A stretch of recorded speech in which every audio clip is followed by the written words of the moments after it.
이제 더 이상 119 민주주의에 머물지 말자. 강민정 전 국회의원. 대한민국 시민은 위대했다.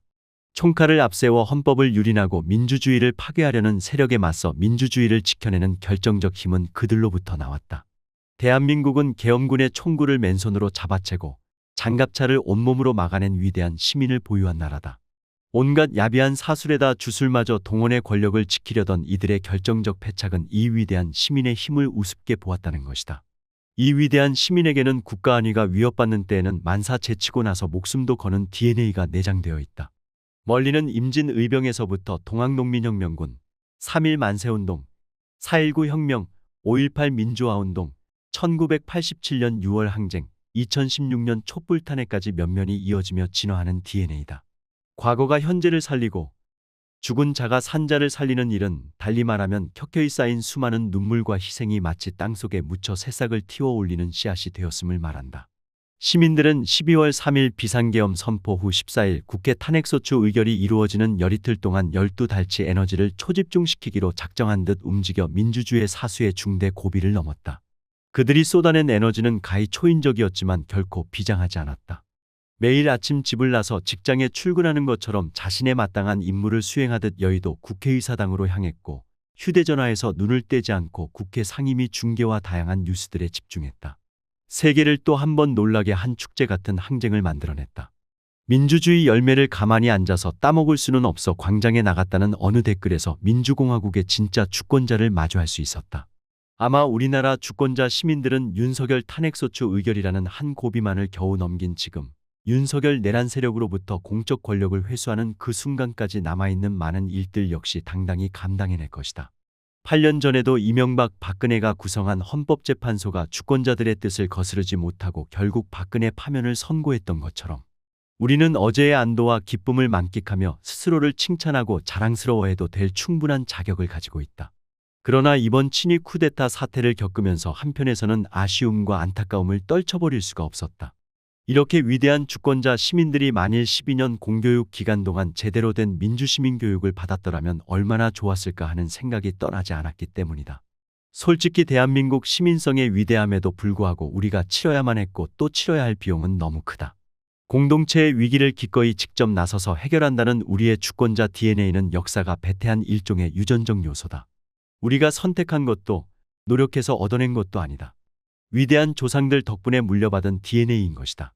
그것은 소중하고 자랑스러운 것이지만 그것만으로는 충분하지 않다. 5.18 광주, 6월 항쟁, 촛불탄핵과 같이 우리의 주권자 DNA를 만들어낸 과거로 인해 주권자인 우리 자신도 우리 사회 민주주의도 조금씩 앞으로 나아가고 있다. 그러나 안타깝게도 우리의 민주주의는 119 민주주의에 묶여 있다. 국난위기, 민주주의 위기 순간에 출동해 급한 불을 끈 후 다시 원래의 자리로 되돌아가는 민주주의, 그래서 치러야 할 고통의 비용은 크며 무엇보다 다시 위기가 초래되지 않아도 될 체제를 만드는 구조적 개혁은 더디고 불안정함이 지속된다. 우리 사회, 특히 정치는 롤러코스터를 타는 듯 하더니 드디어 윤석열과 같은 극단적 통치 권력까지 허용했다. 무엇이 문제일까? 교육계에서 종사했던 사람으로서 이쯤에서 이런 의문이 생긴다.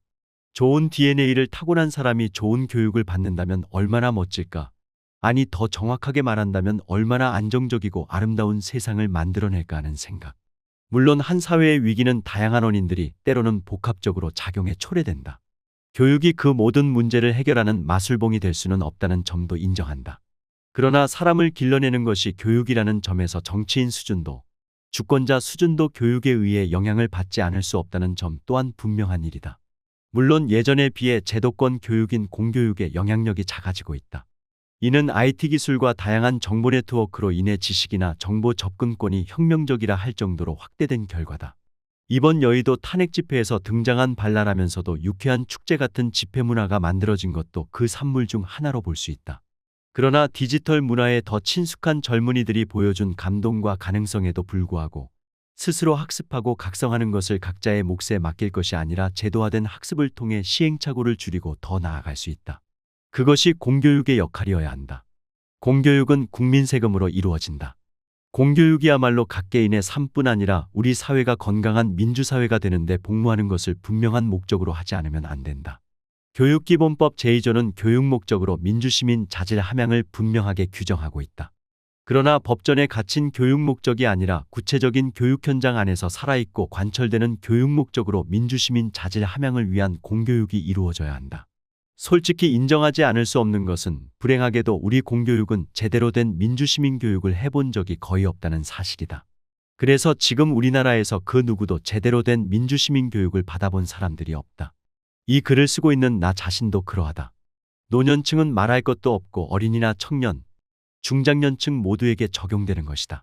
스스로 민주시민이라고 믿고 있는 이들에게는 억울하고 부당한 이야기처럼 들릴지도 모른다. 물론 이것은 주권자 각 개인의 책임이 아니다. 또한 교사 개인의 노력이나 의지 문제와도 전혀 무관한 것이다.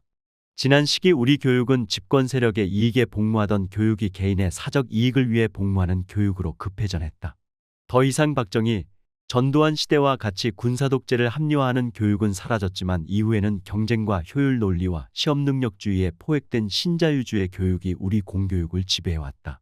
일부 교육 주체들의 노력에도 불구하고 큰 흐름을 바꾸기에는 역부족이었다.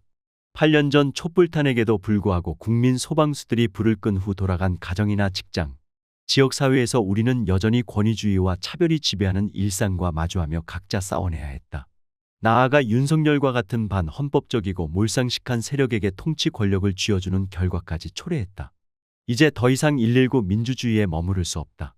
일상의 민주주의, 강한 민주주의로 나아가야 한다. 그러기 위해 당면한 민주주의 회복과 사회구조 개선을 위한 제도개혁을 멈추지 말아야 하지만 보다 장기적으로 민주주의의 토대를 만드는 교육개혁에도 나서야 한다. 민주주의자 없이 민주주의는 지속될 수 없으며 누구도 태어날 때부터 성숙한 민주시민인 사람은 없다. 민주시민은 학습과 훈련을 통해 길러진다.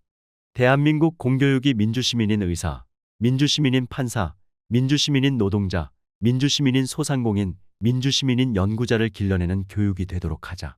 그래야 또 다시 장갑차 앞에 온몸으로 맞서야만 하는 공포에서 벗어날 수 있고 언제 또 불이 날지 모를 위기에 비상대기하는 소방수 처지에서 우리가 조금이라도 자유로워질 수 있다.